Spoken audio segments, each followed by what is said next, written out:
અંકલેશ્વર તાલુકા આરોગ્ય વિભાગ દ્વારા અંકલેશ્વર તાલુકા તેમજ શહેર વિસ્તારમાં કોરોના દર્દીના આંકડા છુપાવી રહ્યા હોવાની બૂમ ઉઠવા પામી છે।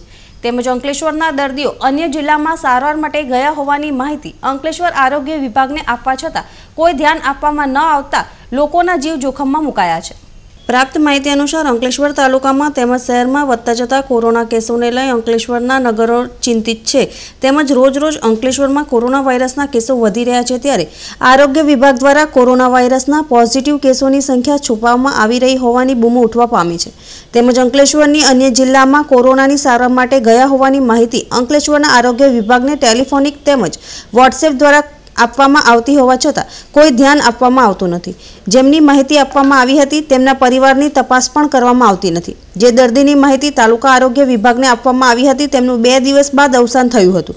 અવસાન થતાં સગા સંબંધીઓ પણ એમના ઘરે મુલાકાત લેવા આવ્યા હતા। ત્યારબાદ બીજા દિવસે ઘરના બધા સભ્યોના કોરોના રિપોર્ટમાં પોઝિટિવ બતાવતા 3 જણાને ખાનગી હોસ્પિટલમાં દાખલ કરવામાં આવ્યા હતા।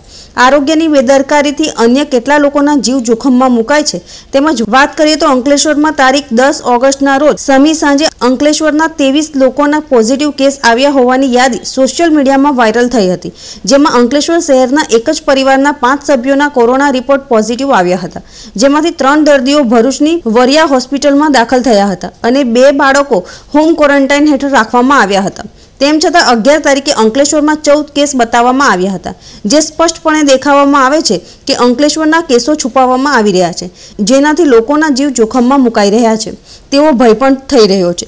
સંક્રમિત દર્દીના કારણે અન્ય લોકોના જીવ પણ જોખમમાં મુકાય એવા પ્રકારની કામગીરી અંકલેશ્વર આરોગ્ય વિભાગ દ્વારા કરવામાં આવી રહી હોવાની બૂમો ઉઠવા પામી છે। જિલ્લા સમાહર્તા દ્વારા સમગ્ર બાબતની તપાસ કરવામાં આવે તો અંકલેશ્વરના THOની બેદરકારીથી કેટલા લોકો સંક્રમિત થયા હશે તે બહાર આવી શકે તેમ છે।